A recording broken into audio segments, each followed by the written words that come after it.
Okay, I have another great example sent in by one of you out there that is going to give me a great opportunity to talk about shadows. Anyway, you'll see what this person was using as a reference, and now this is the drawing. I lightened it up quite a bit so that it would read on film here. It happens to be quite dark when you're looking at it, so I wanted you to be able to see it well.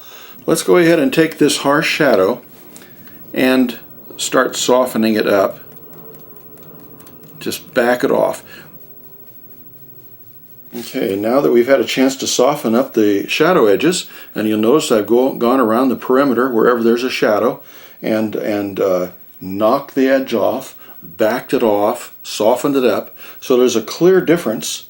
Even on the drawing itself, where the leaf was folding over itself, I've gone ahead and softened up some of those harsher shadows that were there before. I want to get myself to have a gradation. I think this will only take a few minutes. Let me go ahead and take the extra care to define the edge. See, you get lighter and lighter as it comes towards the light. I think this is working well. Now this is the same thing as I talked to you about the patches, the sphere. Take it out to where you don't really see it stop. The more effective you are at showing this range and that soft edge, the more it is going to show a definite difference between this and that. Now I don't have anything competing with my dimensional edge. My mind, when I'm looking at that, and it registers in my mind immediately that it's a dimensional edge, is going to be so helpful. Now, there are times where a shadow would be intense.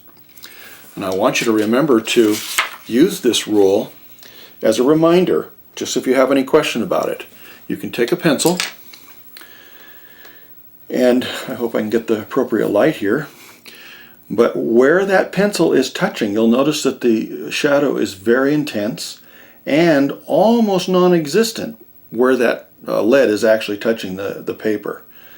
It's quite a bit more defined, sharper, and then as it goes away from the paper, it gets lighter and lighter and softer and wider. This is a tremendous opportunity for you to show dimension, show that it's a curved object, that it is farther away from the table in certain places than it is in others. And it helps you in situations where you're using a photograph taken with flash. I'm not saying that flash is all bad, but you have to learn how to interpret it, because otherwise that shadow is very much the same all the way along the edge of where that shadow is being cast. Let's turn our picture. And a lot of you, I think, have been a little bit confused.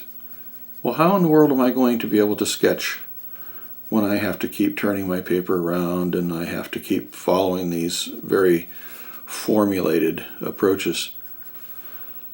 And you're right, this is for the refining part, the part that is making it come alive and dimensional. Let's just say this is a little farther away from the table than it is right there. Obviously the shadow is non-existent here, so that must mean that it's basically touching. The farther away the shadow is from what is casting that shadow, the farther away the object that is casting the shadow is from the surface that the shadow is being cast onto, the wider the shadow will be.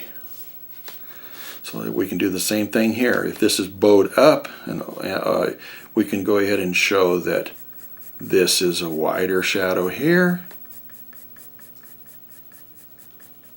and maybe this is curled to the point where it's just touching here. This is one of those things that if you follow a few of these rules, how light works is attached to this. Just another little twist on it.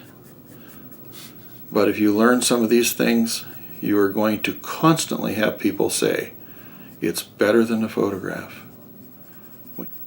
Even in the simplest drawing, you can make it very, very, very effective, because our minds are searching for certain things to interpret. And if we can satisfy them, satisfy our minds so that it can read it instantly, and we're not distracted or have to stop to figure something out, all the better.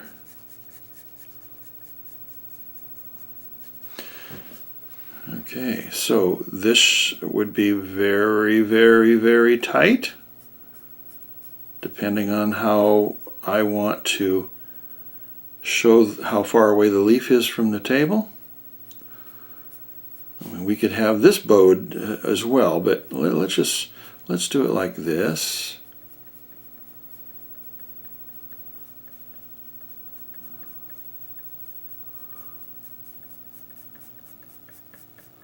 We have to take into consideration what side our light is coming from. It's probably coming something like this, so naturally we're not going to have a shadow over here. So now, let me go ahead and separate this a little bit. I don't want to create a line over here. It's going to be again where that light is shining in, but I want to clean up the value a little bit. And then let's have this part casting a shadow onto the leaf.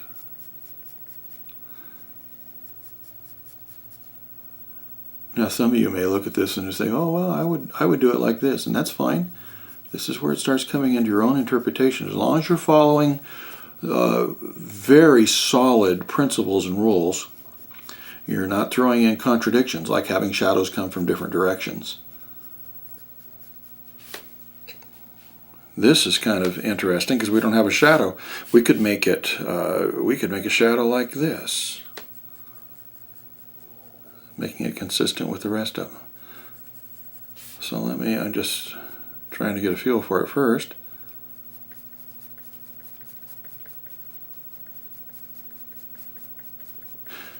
Oh man, look at that, that's nice.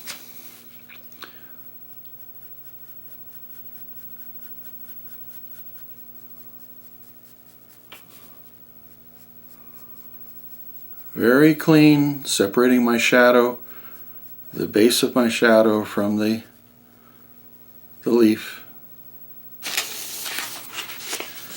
All right.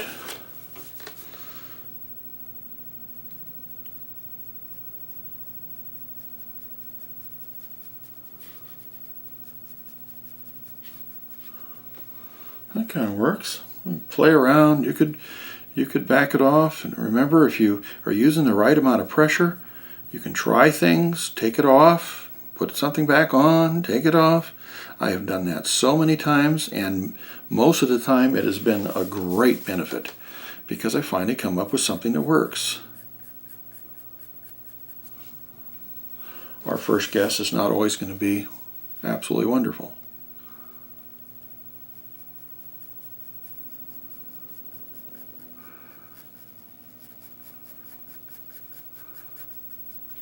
So I don't want to come along and just do the same thing. You see how I'm trying to vary it? Maybe I could go ahead and even make a couple places that gives me an excuse to make a little wider shadow in a couple places so that my shadow doesn't just become this band, a wider line in effect than I should have. And you know that I want to quickly get rid of all individual lines unless they are meant to be for something. I do not want to leave a line. Okay, so I hope you enjoyed it, and here I think is a very, very effective interpretation of shadow.